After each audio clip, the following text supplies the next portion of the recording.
Dois garotos saíram de casa em uma manhã e nunca mais voltaram, 16 anos depois. O motivo. Olá a todos.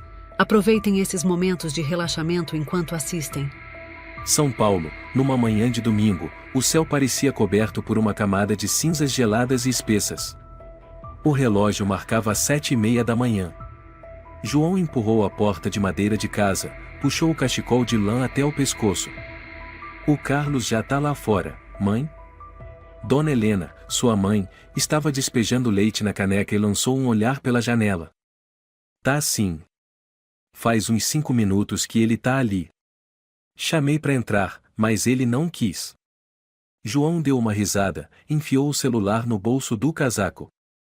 Ele é igual ao meu pai, pontual até nos segundos. Leva o sanduíche que a mamãe preparou. Se pular o café da manhã, eu arranco tua pele. Tá bom, João disse, deu um beijo na bochecha da mãe e saiu correndo. Carlos estava encostado num poste, mãos nos bolsos do casaco, os olhos azuis escuros olhando para o céu nublado. Você acha que vai nevar hoje? Perguntou Carlos. Talvez. Trouxe luva. Carlos levantou as mãos nuas. Esqueci. Mas tudo bem. Eu não sou fraco. Você é o super-homem. Carlos João riu. Os dois meninos, ambos com 15 anos, eram altos e fortes para a idade. Pareciam dois jovens jogadores de futebol caminhando pelas calçadas geladas. Vamos para onde primeiro? Carlos perguntou. Margem do rio, depois a praça, como sempre. Se o seu Mateus tiver aberto a banca de jornal, passamos lá para dar um oi. Beleza. Mas não me faz ficar ouvindo ele falar da guerra de novo. Da última vez foi quase 1 hora. João riu alto. Ele só quer alguém para ouvir. Não faz mal. O vento gelado passou pelas golas dos casacos, fazendo os dois estremecerem.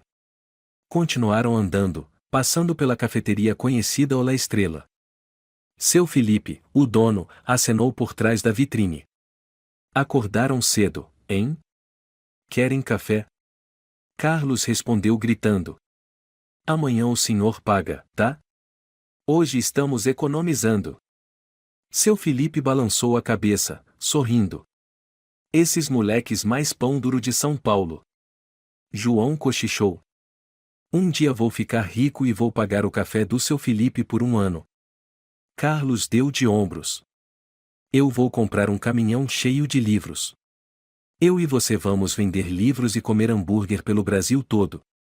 Os dois riram alto, como se o mundo ainda fosse inteiro. À noite, o bairro Vila Aurora começava a se apagar sob a luz amarela dos postes. A iluminação zunia levemente.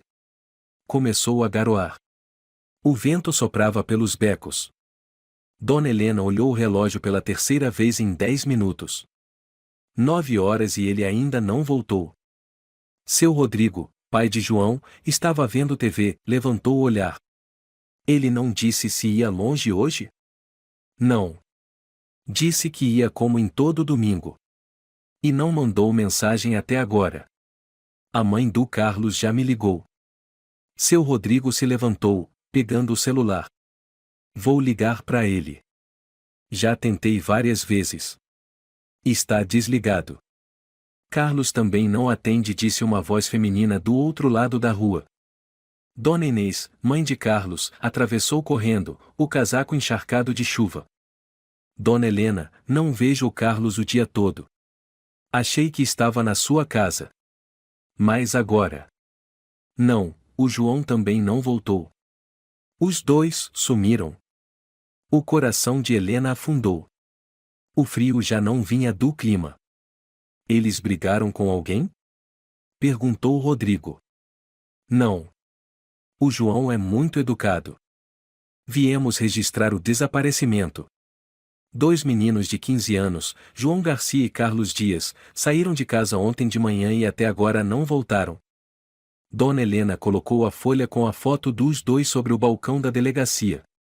Ao lado dela, Dona Inês apertava o casaco com as mãos trêmulas. Eles são muito pontuais, nunca se atrasam. Não dormimos a noite toda. O policial jovem, Sérgio Martins, cabelo raspado, olhos inchados como quem acabou de acordar, olhou a folha e digitou algo no computador. Senhoras, já se passaram 48 horas? Ainda não. Mas eles são menores de idade. Retrucou Rodrigo, tenso. Então, pelas normas, ainda não se configura caso grave. Pode ser que tenham saído por vontade própria. Dona Inês arregalou os olhos. Você disse o quê? Vontade própria? O Carlos nunca saiu sem avisar. O João nem sabe andar sozinho, completou Dona Helena, os lábios pálidos. Sérgio deu de ombros. Entendemos sua preocupação. Mas, com todo respeito, isto é São Paulo. Todo dia dezenas de adolescentes desaparecem. 99% fogem por causa de namoro, briga em casa ou bobagem. Não viemos aqui para ouvir teoria sem coração. Rodrigo bateu forte na mesa. Um oficial mais velho, de jaqueta de couro, saiu da sala interna. Que barulho é esse? Senhor, Sérgio apontou. 2 pais vieram registrar desaparecimento. Menores de 18. Mas ainda sem tempo mínimo exigido. O tenente Moreira olhou a ficha. Faça o boletim. Mas, sinceramente, não vejo indício de crime aqui. Devem estar por aí brincando. O senhor acha normal 2 meninos obedientes sumirem por 36 horas? Riu Inês, os olhos vermelhos. Moreira balançou a cabeça. Vamos registrar. Mas se querem agilidade, o melhor é procurarem por conta própria. A realidade é, temos pouco pessoal e poucos recursos. No dia seguinte, as 2 famílias imprimiram centenas de cartazes. Desaparecidos, João Garcia e Carlos Dias. 1,75 metros e 1,80 metros. Olhos castanhos e azuis. Última vez vistos na Vila Aurora, São Paulo. Qualquer informação, ligue para. Rodrigo e a esposa colaram os cartazes em postes, pontos de ônibus. Dona Inês distribuía panfletos chorando, as mãos trêmulas. Não dá mais para esperar, disse ele ao vizinho Manuel, um senhor que jogava xadrez toda a tarde. Manuel hesitou.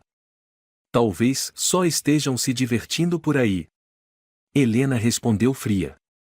Manuel, moramos lado a lado por 10 anos.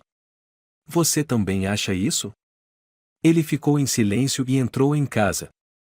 4 dias depois. Um blog local publicou um texto curto, que foi compartilhado algumas vezes. 2 adolescentes de 15 anos desaparecem em Vila Aurora. Suspeita de fuga de casa. Fontes indicam que pode haver ligação com um grupo de meninas de Guarulhos. Sem sinais de crime. Comentários abaixo. Devem ter corrido atrás de garota. Mais 2 viciados sumidos. Normal. Se sumiram por vontade própria, não encham o saco da polícia.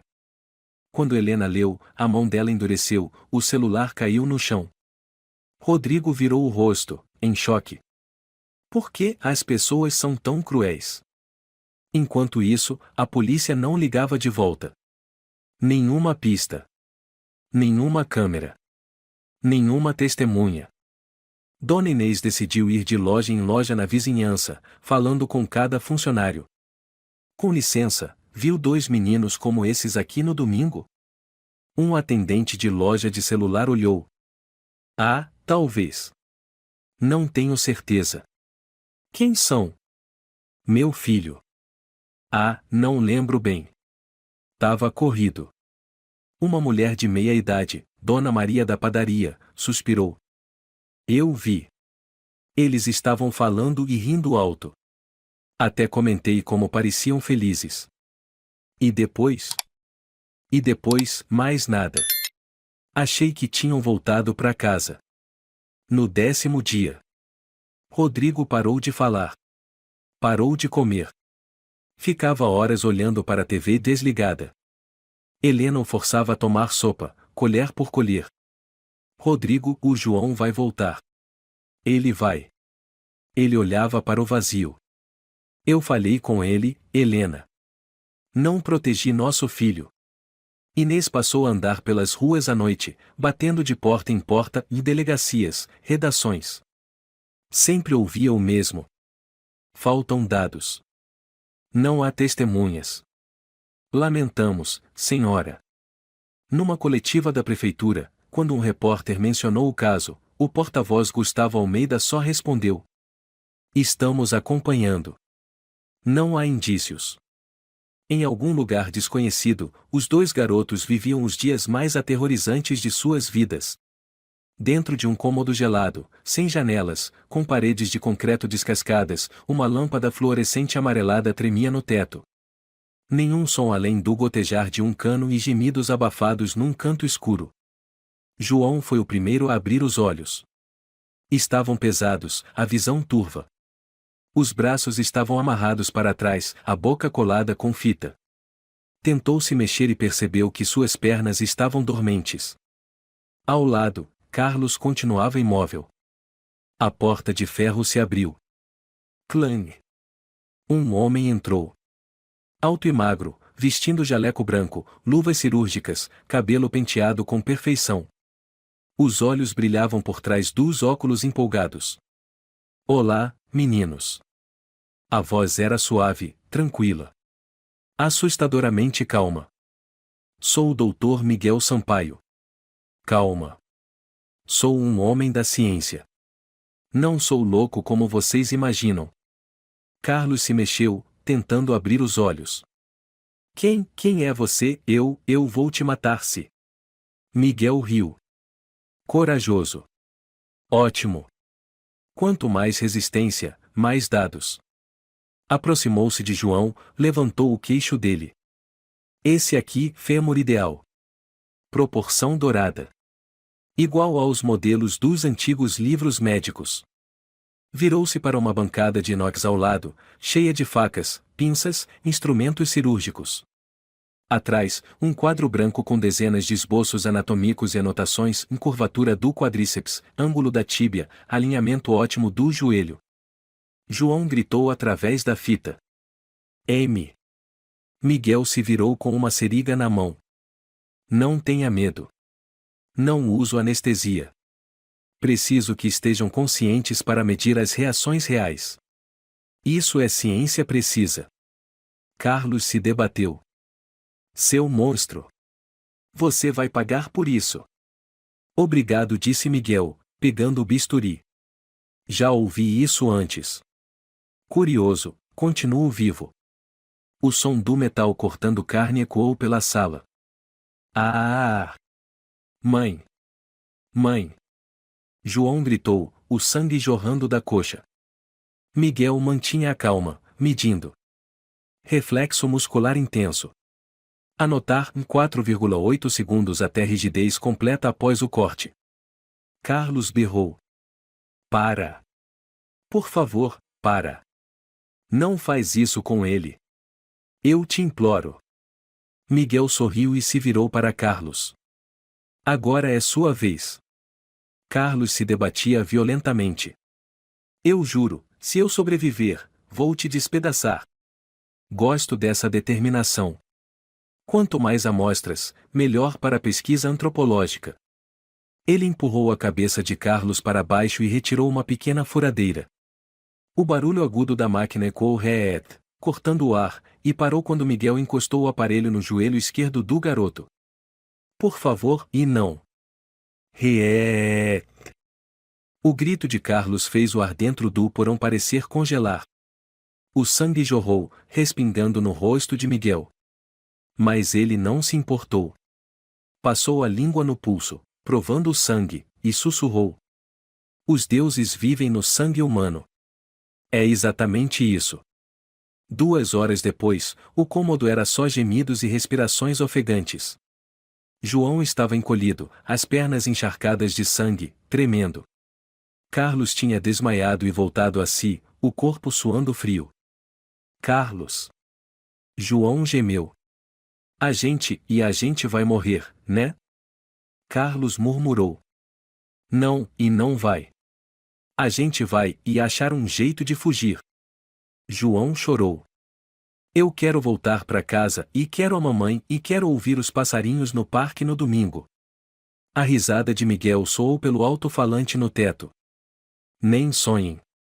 Aqui não tem domingo. No segundo dia, Miguel continuou as cirurgias. Dessa vez, cortou o ligamento da perna esquerda de João e costurou com uma linha preta grossa. Testando o desequilíbrio do corpo com a deformação unilateral do ligamento. João gritou até ficar rouco. Carlos berrava em desespero, os olhos cheios de lágrimas. Meu Deus, e por que com a gente? Miguel respondeu distraído. Porque vocês são amostras perfeitas. Sem drogas, sem doenças, corpos quase ideais. Pena que são só 2. Carlos rosnou. Maldito. Você não vai escapar. Miguel apertou um botão e injetou sedativo no pescoço dele. Silêncio. Preciso de concentração. No terceiro dia, Miguel levou os 2 meninos até o andar de cima com uma maca velha de hospital. Amarrados, as pernas deles já estavam apodrecendo, o cheiro de sangue e necrose era sufocante. Uma mulher apareceu na porta, vestindo um uniforme antigo de enfermeira. Clara. Baixa, cabelo encaracolado. Senhor Miguel, e isso já passou dos limites. Miguel virou-se. Você veio limpar ou pregar sermão? Eles são só crianças. Eles são espécimes perfeitos. Se não quiser descer com eles pro laboratório, cale a boca. Clara baixou a cabeça, apertando com força o cabo do esfregão. Naquela noite, Miguel levou os 2 até um caminhão velho e os jogou na carroceria como lixo. Chega. Já tenho os dados. Manter é só um peso. O senhor vai abandonar eles? Leva para Capão Redondo. Joga lá. Ninguém liga. Miguel, e você é um monstro. Só agora percebeu? Que dó. O caminhão partiu na calada da noite. Sem buzina. Sem luz. Só 2 meninos mutilados, imóveis na carroceria gelada, o sangue seco formando crostas sob eles. João gemeu. Carlos, e você tá vivo? Tô. Promete que, e se um de nós sobreviver, vai contar tudo? Não. A gente vai sobreviver juntos. João, e não dorme. Não dorme. O caminhão parou numa encruzilhada de Capão Redondo, um bairro pobre, cercado de lixo, ratos correndo pelos becos. A porta de trás se abriu e os 2 corpos ensanguentados foram empurrados ao chão como sacos podres. Baque. Miguel falou curto. Pronto. Entregue ao destino. A enfermeira Clara começou a chorar. Eles vão morrer. Miguel deu um meio sorriso, limpando os óculos. Não importa mais. Já tenho o que preciso. Adeus, Clara. O caminhão foi embora na escuridão. Clara só teve tempo de correr e enfiar 2 panos velhos nas mãos de Carlos. Me perdoem, por favor, me perdoem.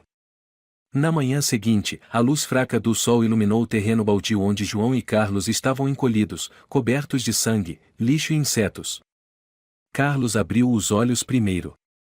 Olhou ao redor, tonto com o cheiro de podridão, latidos de cachorro, vozes distantes. João. João, e acorda, e acorda. João gemeu. E dói demais, e minhas pernas, e cadê minhas pernas? Carlos tentou se erguer. Da coxa para baixo, ambas as pernas estavam inchadas, roxas, sangrando. As faixas estavam imundas, com pus escorrendo e um cheiro insuportável. As pernas de João não estavam melhores, apenas pedaços de carne costurados com linha preta. Carlos sussurrou, quase chorando. A gente não tem mais pernas. João gritou, o som longo e sufocado ecoando no beco. Não. 3 dias depois. Eles começaram a se arrastar. Sem dinheiro. Sem documentos. Ninguém sabia quem eram. Nem forças para pedir ajuda. João tombou contra uma parede, ofegante. Eu não aguento mais, Carlos, e não consigo. Carlos olhou. Se você parar, vai morrer. João, a gente precisa viver. Pra quê? Toda vez que olho para baixo e é como um pesadelo. Um homem magro passou, olhou os dois meninos sujos e ensanguentados, cuspiu no chão. Lixo. Até mendigo tem que ter dignidade. Carlos tentou gritar. Por favor, e fomos sequestrados, e ajuda. O homem voltou e deu um chute no lado de Carlos, que tossiu forte. Para de fingir. Já vi esse teatrinho 1000 vezes. À noite, se abrigaram debaixo de uma ponte, enrolados em sacos rasgados. Carlos murmurou. Lembra quando a gente sentava na sacada lendo? João riu fraco. Lembro, e minha mãe levava chocolate quente e ela dizia que éramos os cavaleiros da varanda. Ele chorou. Agora, e nem consigo andar, o que ela vai pensar se me ver assim? Carlos respondeu, rouco. Ela vai te abraçar forte. Porque ela ainda tá te procurando. João soluçou. Só queria abraçar ela, e uma vez só. No dia seguinte, começaram a se arrastar por vielas. Carlos usava os braços para se puxar, João se apoiava nos ombros dele. Devagar, Carlos, tô tonto. Precisamos de comida. Senão, vamos morrer de fome. Um menino que vendia bilhetes olhou e riu. Olha lá. 2 cobras humanas rastejando. Uma mulher numa barraca gritou. Sai daqui. Espanta cliente. Carlos implorou. Por favor, um pouco de água. Ela gritou. Vai pedir pro pai que te pariu. Fora daqui. Eles se arrastaram até os fundos da feira e caíram ao lado de uma lixeira. Carlos enfiou a mão e tirou um pedaço de pão embolorado. João hesitou. Você vai comer isso? Carlos assentiu. Não temos escolha.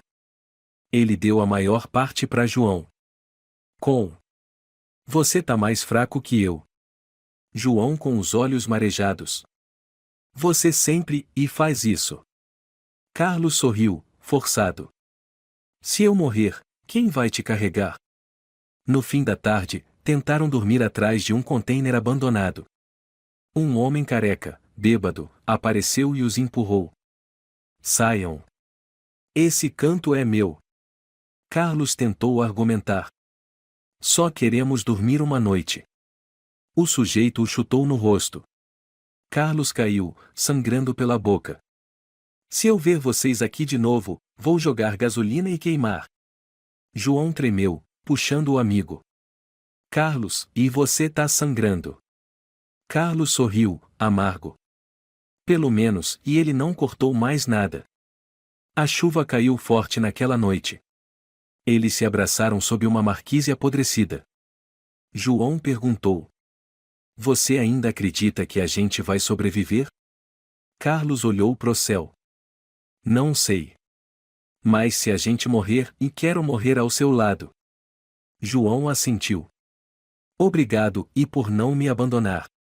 Carlos sorriu. Mesmo sem pernas, meus braços ainda te puxam. Uma semana depois. Começaram a se arrastar até os cruzamentos, estendendo as mãos por moedas. Ninguém parava. Uma moça parou de bicicleta, tirou algumas moedas e deu. Deus não vai abandonar vocês. Carlos agradeceu. Obrigado, de coração. Mas um homem atrás gritou. Não dá não. São viciados. Roubam carteira. A garota hesitou, recuou e foi embora pedalando. Carlos sussurrou. Até os bons, têm medo da gente. João escondeu o rosto nas mãos. O que somos agora, Carlos? Ainda somos humanos? Carlos não respondeu. No cruzamento da Avenida Celso Garcia, os dois se encolheram sob um outdoor, segurando uma placa de papelão trêmula. Fomos sequestrados. Por favor, uma moeda para viver. As pessoas passavam depressa. Guarda-chuvas escondiam rostos. Ninguém os olhava nos olhos. Uma mulher jovem, de casaco de pele luxuoso, olhou de lado e disse: mais 2 monstros pedintes. São Paulo virou um show de horrores.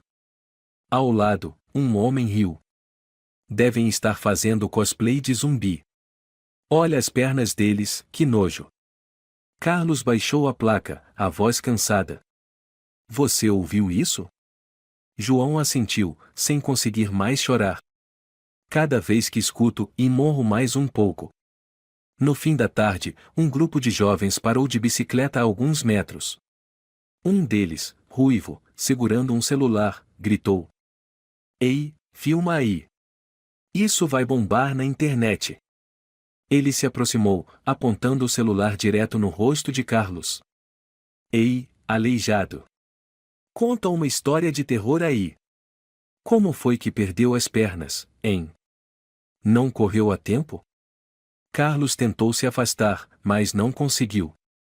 Outro garoto deu um chute forte na caixinha de pão que estava diante de João, fazendo-a voar para a rua. E, olha lá! O almoço deles foi embora. O grupo caiu na gargalhada. Carlos gritou: Chega! Sumam daqui! Um deles respondeu: Olha só, o aleijado tá bravo. Que medo! Eles foram embora rindo, gritando: Tchauzinho, irmãos zumbis. João pegou a caixinha, as mãos tremendo. Eles riem quando a gente tá morrendo de fome. Carlos segurou a mão dele. A gente não pode cair. Não agora. Eles se arrastaram até uma antiga estação de metrô e se abrigaram ao pé da escada. Um homem gordo se aproximou, visivelmente bêbado, com cheiro forte de álcool. Esse lugar é meu. Vaza. Disse ele. Carlos falou com calma. Só queremos passar a noite. De manhã vamos embora. Eu falei vaza. Ele deu um chute no rosto de Carlos, com toda a força. Carlos caiu, o sangue escorrendo do nariz. João gritou: Não. Por favor, não. O homem lançou um olhar ameaçador. Se eu ver vocês aqui amanhã, jogo gasolina. Vão morrer queimados. Ele saiu cambaleando. Carlos se levantou com esforço, o sangue pingando do queixo. A gente e ainda tá vivo? João o abraçou, com os olhos cheios de lágrimas. Me desculpa por não conseguir te proteger. Carlos sussurrou. Eu não preciso de proteção, só preciso que você esteja aqui. Na manhã seguinte, João começou a ter febre. Seu corpo estava quente, os olhos turvos. Carlos entrou em pânico. João! Acorda! Você tá com febre. João murmurou. Minhas mãos estão frias, mas por dentro parece que tô pegando fogo. Carlos olhou em volta. Preciso te levar pro hospital. Com toda a força que lhe restava, Carlos carregou João nas costas, arrastando-se metro por metro até o hospital mais próximo, o Hospital Municipal do Tatuapé. O segurança o parou na entrada. Ei! O que você tá fazendo aqui? Carlos implorou. Por favor, meu amigo tá com febre alta, fomos sequestrados, nós. O segurança o interrompeu. Você tem cartão do SUS? Carlos congelou. A gente não tem nada. Então vai embora. Aqui não é casa de caridade. Disse o segurança, virando as costas. Um médico idoso passou por eles, olhou João desmaiado nas costas de Carlos, balançou a cabeça e acelerou o passo. Carlos gritou. Por favor. Ele tá morrendo. Ninguém parou. Ninguém respondeu. Uma enfermeira jovem se aproximou, o nome é Beatriz no crachá. Ela falou baixinho. Vou ser punida se ajudar vocês. Mas vão até a igreja Santa Maria. Tem um grupo de caridade lá, eles podem ajudar. Carlos, com a voz embargada. Obrigado, de verdade. Naquela noite, João ainda tinha febre e estava encolhido num beco estreito. Carlos vigiava, os olhos arregalados de medo que João não acordasse. Lembra, quando a gente brincava de cruzar o oceano? Carlos perguntou. João sorriu fraco. Lembro, a gente usava travesseiro como barco e a mão era o remo. Carlos apertou a mão do amigo. Eu não vou deixar você morrer. Mesmo que o mundo inteiro vire as costas, eu tô aqui. João fechou os olhos lentamente. Eu acredito em você. De manhã cedo, um homem mais velho, que recolhia papelão, passou por ali. Parou ao ver os dois garotos, sujos e mutilados, encolhidos. Ele se chamava Luiz, tinha cerca de 60 anos e vestia um casaco desbotado. De onde vocês vieram, meninos? Perguntou ele. Carlos abriu os olhos. Eu sou Carlos. Esse é o João. Cortaram nossas pernas, nos jogaram na rua. O senhor Luiz ficou em silêncio. Seu rosto se contorceu de dor. Pegou uma marmita fria no carrinho e a entregou a eles. Comam. Eu ia guardar pro almoço, mas vocês precisam mais. Carlos quase chorou. Obrigado, o senhor é o primeiro que não chama a gente de monstro. Luiz se sentou ao lado deles. Eu perdi meu filho num acidente. Se ele estivesse vivo, teria a idade de vocês. Ele limpou os olhos. Não posso ajudar muito, mas vou voltar. Eu prometo. João assentiu, fraco. Obrigado, senhor. Naquela tarde, o grupo de jovens voltou. Dessa vez, estavam com armas de bolinha de plástico. E aí, zumbi? Toma bala. Pof. Pof. As bolinhas acertaram o peito de Carlos. João tentou protegê-lo. Saiam daqui. Eles riram ainda mais. Um deles gritou. Aleijado sabe gritar, hein? De repente, uma voz velha se impôs. Deixem os meninos em paz. Era o senhor Luiz, com um pedaço de pau na mão. Os garotos pararam. Um deles respondeu. Quem é você? Quer morrer, velho? Covardes. Atacar crianças aleijadas. Vocês não têm vergonha? Uma senhora de uma barraca correu até ali. Já chamei a polícia. Os agressores fugiram. Luiz se sentou, tremendo. Carlos gritou. Por que o senhor ajudou a gente? Vai se meter em problemas. Luiz sorriu. Porque eu sou humano. Só por isso. Anoiteceu em São Paulo. Em um parque abandonado atrás da Estação da Luz, os dois garotos se deitaram colados sob uma marquise apodrecida, enrolados em lonas velhas que Luiz havia trazido na semana anterior. O vento cortava pelas frestas. Cada rajada era como lâminas na pele. Carlos tremia. João, você tá acordado? João assentiu, com voz fraca. Não consigo dormir, meu coração tá disparado. Carlos puxou a lona até o pescoço dos dois. Amanhã cedo, vou entregar panfletos. Seu Luiz disse que tem uma vaga perto do cinema. João sussurrou. A gente ainda tá vivo, né? Carlos sorriu triste. Enquanto doer, a gente tá vivo. João ficou em silêncio um momento, depois perguntou. Você ainda lembra do cheiro do amaciante da sua mãe? Carlos assentiu. Lembro. Era cheiro de laranja doce, o mesmo do meu pijama. Agora só sinto o cheiro de sangue e lixo. Vai chegar outro dia. Um dia diferente. De manhã cedo, os dois rastejaram até fora do parque. Carlos levava uma sacola com panfletos que um amigo do Luiz havia impresso de graça. Em frente ao Cine Belas Artes, eles escolheram um canto discreto para não serem expulsos. Carlos começou a distribuir panfletos. Bom dia, aqui estão as promoções de filmes do mês. Um homem jovem pegou o panfleto e o jogou imediatamente no lixo. Um aleijado sabe ler, é. Carlos mordeu os lábios, sem responder. Uma mulher passou e encarou João. Por que não estão num abrigo? Ou preferem bancar os coitadinhos? João respondeu baixo. Só queremos viver. Ela deu de ombros. Gente como vocês nem devia ter nascido. Carlos sussurrou. Ignora. Eles não sabem de nada. Um garotinho de uns 10 anos passou, olhou os dois e puxou a mãe. Mãe, por que aqueles tios não têm pernas? A mãe puxou o filho rapidamente. Cala a boca.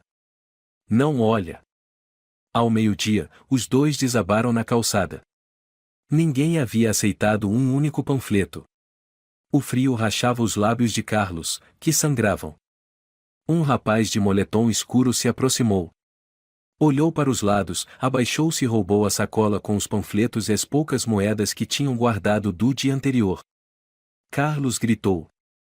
Não. Devolve. É o nosso trabalho. O rapaz deu um chute no ombro de Carlos, jogando-o no chão. Cala a boca, lixo. E foi embora. João começou a chorar. Por que a gente? O que a gente fez de errado? Carlos ficou em silêncio, os olhos vazios. Não tem motivo. Tem gente que nasce só para ser pisada. João desabou. Não dá mais, cada vez que a gente tenta, afunda mais. Carlos o abraçou. A gente já chegou no fundo. Agora só dá para subir. João gritou. Eu não quero subir rastejando.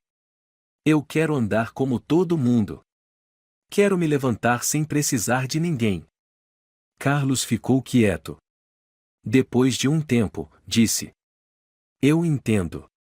Naquela noite, João estava encolhido num canto escuro do parque. Tinha febre leve e suor frio encharcando a roupa. Carlos puxou mais lona sobre ele. Você precisa dormir. Amanhã vai ser melhor. João balançou a cabeça. Eu não acredito mais no amanhã. Carlos engoliu seco. Então acredita em mim. Só um pouquinho. De repente, um som de serra ecoou na cabeça de João. Ele se sentou de sobressalto, os olhos arregalados, gritando. Não! Não corta minha perna! Para com a serra! Carlos o abraçou com força. João! Sou eu! Não tem ninguém aqui! Calma! João gemia. A serra, o som da serra ainda ressoa na minha cabeça toda noite. Carlos acariciou suas costas. A gente não tá mais lá. Você tá seguro agora. Mas João continuava a tremer. No dia seguinte, foram até a feira do Brás com a esperança de vender alguns doces que uma vizinha do seu Luiz havia doado. Carlos estendeu o corpo. Moça, compra uns docinhos. A mulher franziu a testa. Quem deixou vocês venderem aqui? Só precisamos de umas moedas para comprar mingau pro meu amigo. Saiam. Aqui eu pago R$ 30 por dia. Não sou caridade. Um senhor que vendia perto se aproximou. Deixa eles ficarem, Teresa. Não tão incomodando ninguém. Teresa gritou. Se continuar defendendo, amanhã denuncio para a administração. João sussurrou. Tô tonto. Carlos o segurou, mantendo o equilíbrio. A gente vai sair. Não precisa dizer mais nada. Eles rastejaram de volta ao cantinho conhecido no parque. João encostou na parede, os olhos fechados. Carlos tirou o lenço e limpou o rosto do amigo. João murmurou. Carlos, se um dia você tiver que seguir sozinho, promete que vai contar nossa história. Carlos balançou a cabeça, os olhos ardendo. Não. A gente vai contar juntos. Ninguém vai sozinho. João sorriu fraco. Você, sempre tão teimoso assim. Naquela noite, a chuva caiu forte. O vento soprou com violência, levando embora a lona que os cobria. João e Carlos se abraçaram, encharcados, como duas sombras sem nome, sem identidade, esquecidas pelo mundo. João sussurrou. Você acha que nossos pais ainda lembram do nosso rosto? Carlos não respondeu. Ele não tinha certeza. Só sabia que, nos olhos deles agora, não havia mais luz, apenas cinzas e o som de uma serra que nunca parava de ecoar. São Paulo, inverno de 2021. Dentro de um pequeno apartamento no bairro Jardins, uma mulher de meia-idade permanecia imóvel diante de uma janela. Seus cabelos já estavam salpicados de branco, e os olhos fundos denunciavam anos de insônia. O nome dela era Clara Martins. Durante os últimos 16 anos, ela viveu como um fantasma carregando um segredo grande demais para suportar. Sobre a mesa, um maço de papéis com carimbo hospitalar, prontuários médicos, exames de raio-x, amostras de DNA e, por fim, uma foto de dois meninos sem pernas, com o olhar apagado, encolhidos em um canto do parque. Com as mãos trêmulas, Clara pegou a caneta e escreveu a primeira linha da denúncia. O nome dele é Miguel Sampaio. Cirurgião plástico. Ele sequestrou, mutilou e abandonou crianças como se fossem lixo. Eu sou testemunha. Não posso mais me calar. Ela enxugou as lágrimas, colocou a carta no envelope e a enviou diretamente para a Unidade de Crimes Especiais de Polícia Nacional. Uma semana depois, na sede da Polícia de São Paulo, o tenente Henrique Valença deixou o dossiê sobre a mesa, franzindo a testa. Tem certeza disso, Ramiro? Um bilhete anônimo de uma suposta enfermeira e você quer reabrir esse caso? O inspetor Ramiro Oliveira, experiente e perspicaz, assentiu. Dá uma olhada com calma. Tem detalhes ali que só alguém da área médica saberia. E mais importante, os nomes das duas vítimas. João Garcia e Carlos Dias. Valença arregalou os olhos. Aqueles dois que desapareceram em 2005? Esse caso já foi arquivado, não? Ramiro tragou o cigarro. Por que ninguém quis revirar isso? Mas eu nunca esqueci o olhar daquela mãe. Nunca. Uma força-tarefa foi montada. Investigaram discretamente o hospital onde Miguel trabalhou, vasculharam clínicas de estética ligadas a ele. Numa noite de fevereiro, invadiram a mansão luxuosa de Miguel nos arredores de Campinas. Miguel estava tomando vinho e lendo o jornal. Quando o vidro explodiu, ele mal teve tempo de reagir. Você está preso sob suspeita de crimes contra menores de idade, sequestro, tortura e violação dos direitos humanos, declarou Ramiro, algemando-o. Miguel sorriu.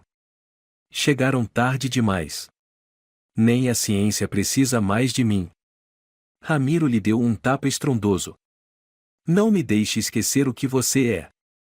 No porão da mansão, a polícia encontrou um laboratório subterrâneo intacto, de mesas de cirurgia, arquivos, desenhos, fotos patológicas, gravações de experimentos. Na parede, um quadro com dois nomes em destaque, Carlos e João. Ramiro murmurou. Meu Deus! Valença folheou os documentos. Um dos dossiês estava intitulado Experimento número 27 e estrutura óssea de adolescentes do sexo masculino. Incluía fotos dos dois garotos amarrados, gritando, com as pernas cobertas de sangue. Um policial jovem vomitou no local. Ramiro apertou os punhos. Deixamos esses demônios em pele humana livres por tempo demais. Na tarde seguinte, a notícia se espalhou pelo Brasil. Polícia prende médico Miguel Sampaio, principal suspeito pelo sequestro de dois adolescentes em 2005. Equipe especial descobre laboratório secreto, provas visuais e materiais relacionados a dezenas de vítimas infantis. O caso de João Garcia e Carlos Dias, que chocou a Vila Aurora, é reaberto oficialmente. No antigo apartamento de Dona Helena Garcia, a televisão transmitia tudo com clareza. Ela caiu de joelhos no chão, a boca aberta em silêncio. O copo d'água estilhaçou ao lado. Seu marido, Rodrigo, correu da sala. O que aconteceu? Helena apontou para a tela. Ali estava a foto antiga de João, ao lado de uma nova imagem, um jovem magro, sem pernas, com o olhar de quem já morreu por dentro. Rodrigo ficou paralisado. João, é o nosso filho, é o nosso menino. Helena gritou em desespero. Por quê? Por que nós não o encontramos? 16 anos. Rodrigo a abraçou, chorando também. A gente não acreditou no próprio coração. Na casa de Dona Inês, mãe de Carlos, a dor foi ainda maior. Ela ficou estática diante da TV, depois caiu. Não chorou. Não falou. Seu marido, Estevão, tentou segurá-la. Inês. Inês. Ela continuava olhando para o vazio. Os olhos sem vida. Como se a alma tivesse sido rasgada. Então, um soluço surdo saiu de sua garganta, como o estalo de um instrumento quebrado. Carlos, meu filho, meu Deus, você viveu assim. Ela desabou em prantos, batendo no peito, no chão, em tudo que havia por perto. Monstros! Como puderam deixar meu filho assim? Meu Deus! Nas redes sociais, internautas compartilharam as fotos dos meninos com hashtags como hashtag Carlos e João, hashtag 16 anos de silêncio, hashtag Justiça Agora. Muitos choraram. Mas já era tarde demais. Num pequeno parque da Vila Aurora, um repórter encontrou dois homens em situação de rua, sem pernas, comendo pão seco sob uma árvore. Qual o nome de vocês? Perguntou.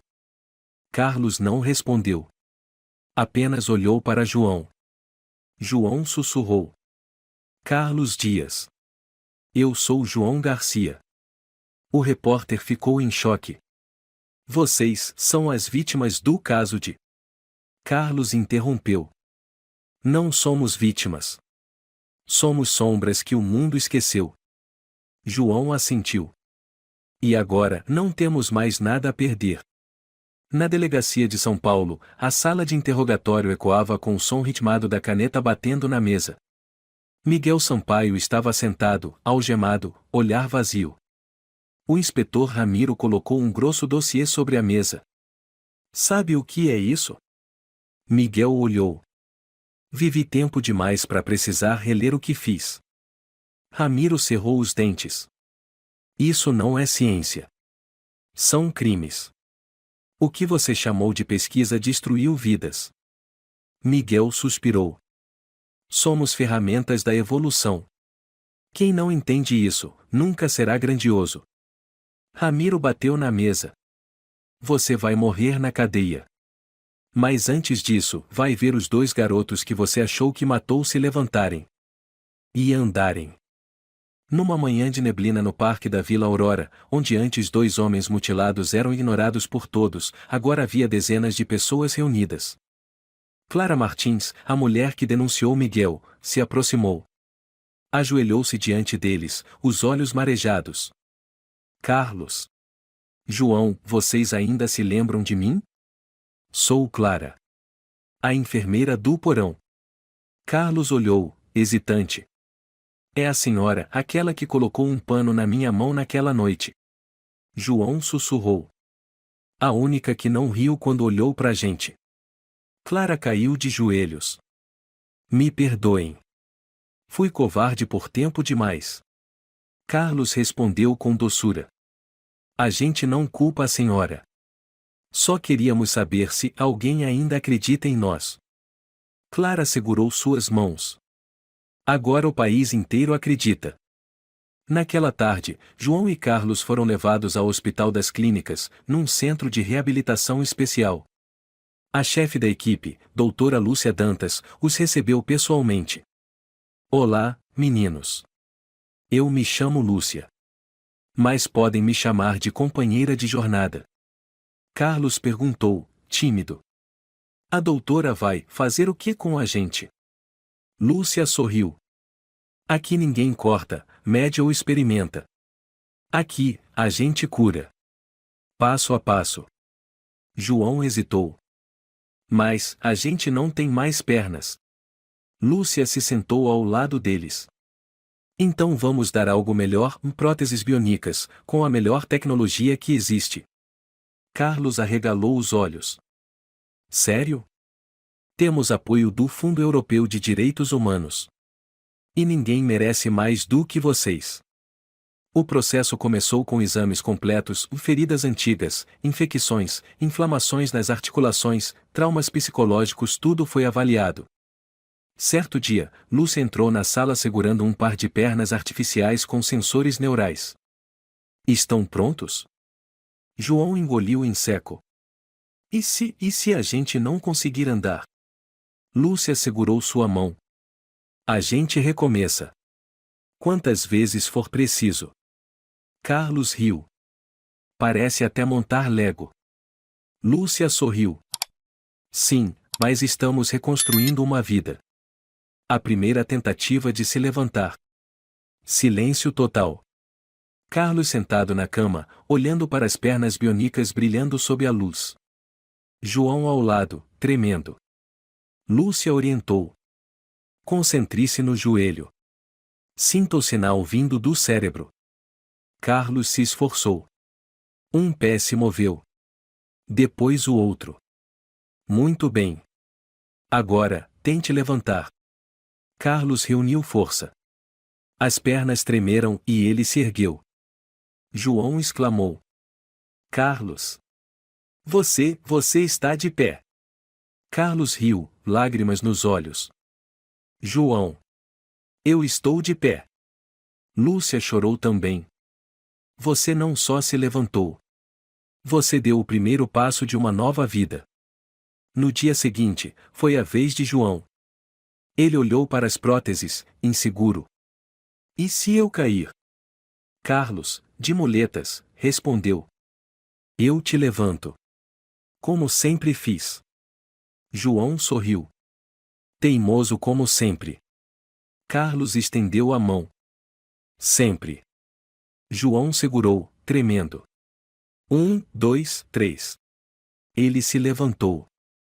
A luz atravessou a janela e iluminou seu rosto, um rosto antes esquecido, agora radiante como o de uma criança que reencontrou a si mesma. João chorou. Mamãe, eu estou de pé. 2 semanas depois, começaram a treinar caminhada no pátio do hospital. Eles caíam. Sentiam dor. Mas riam. Lúcia observava de longe, os olhos marejados. Não existe nada mais bonito do que duas almas que sabem que ainda estão vivas. Numa tarde, seu Luiz apareceu no portão do hospital. Carlos sorriu e gritou. Seu Luiz! O senhor idoso entrou segurando um saco de pães. Trouxe os doces que vocês gostam. João riu alto. O senhor ainda lembra do nosso gosto? A memória tá velha, mas o coração continua jovem e ele brincou. Carlos o convidou a sentar.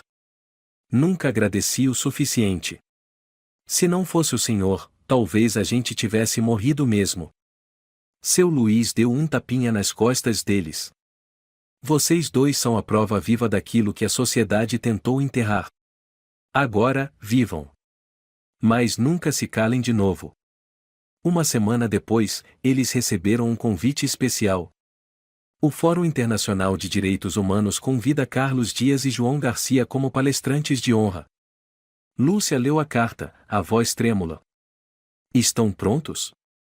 Carlos apertou os lábios. A gente tá com medo. João completou. Muito medo. Lúcia assentiu. Ótimo. Quem não sente medo, não entendeu a dor. Mas vocês têm a mim. E têm um ao outro. Carlos olhou para João. E desta vez, vamos subir no palco com as nossas próprias pernas. João apertou a mão dele. O mundo inteiro vai ter que ouvir. O auditório do Fórum Internacional em São Paulo estava lotado. No palco, 2 microfones aguardavam. Na plateia, jornalistas, especialistas em direitos humanos, estudantes e representantes de organizações internacionais. O apresentador subiu ao palco. Sua voz ecoou pelo sistema de som. Senhoras e senhores, hoje não vamos apenas ouvir uma palestra. Vamos testemunhar 2 seres humanos que emergiram das trevas com a força mais poderosa de todas, a força da sobrevivência e da humanidade. Recebam Carlos Dias e João Garcia. Aplausos estrondosos. João e Carlos entraram, cada passo firme sustentado pelas próteses. Por alguns segundos, o auditório ficou em silêncio absoluto, emocionado. Carlos começou. Não temos orgulho ao contar essa história. Mas se nos calarmos, mais crianças morrerão em silêncio. João continuou. 16 anos atrás, perdemos as pernas. Mas o pior foi perder nossa voz. Ninguém acreditou. Ninguém ouviu. Carlos segurou a mão de João. Hoje, estamos aqui não para pedir piedade. Estamos aqui para lembrar ao mundo que o silêncio é cumplicidade. O aplauso durou quase 1 minuto inteiro.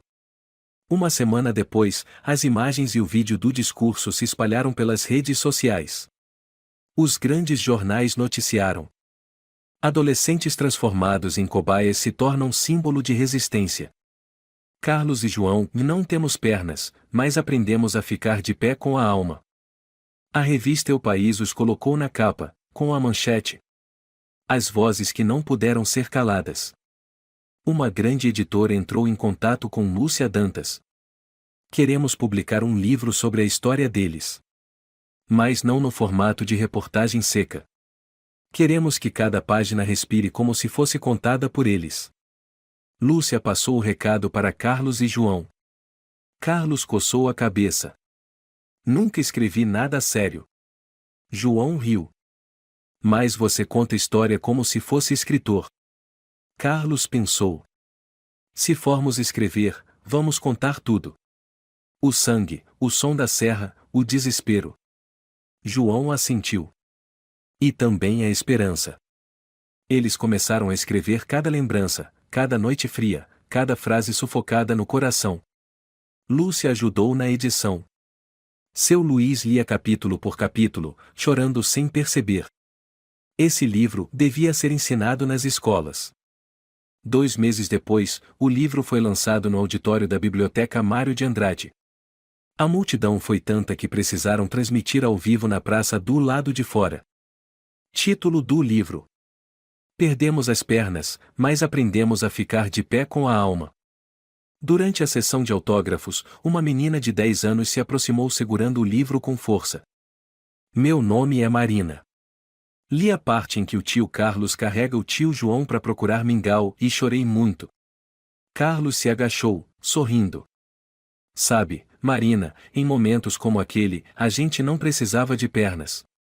A gente precisava um do outro. Marina olhou para cima. Eu quero ser médica. Fazer pernas como as de vocês. João a abraçou. Você já é a coisa mais bonita que a gente encontrou. Começaram a ser convidados para escolas. Cada vez que apareciam, os alunos se levantavam e aplaudiam. Eles ouviam cada história com atenção, mesmo os silêncios tinham peso. Um aluno chorou. Por que os adultos deixaram isso acontecer com vocês? Carlos respondeu. Porque às vezes os adultos fecham os olhos. Mas se vocês mantiverem os olhos abertos e o coração aceso, serão diferentes. João acrescentou. Justiça começa pela escuta. Um dia, voltaram à Vila Aurora. Quando o carro entrou na rua antiga, João sussurrou. Carlos, é a nossa rua. Carlos murmurou. Nem consigo imaginar. Uma multidão os esperava no fim da rua, idosos, crianças, vizinhos, professores, até aqueles que viraram o rosto 16 anos antes. Uma senhora correu e abraçou João. João. Sou eu, sua mãe. Sou eu. João ficou paralisado por alguns segundos, depois chorou como uma criança. Mãe, me desculpa, voltei.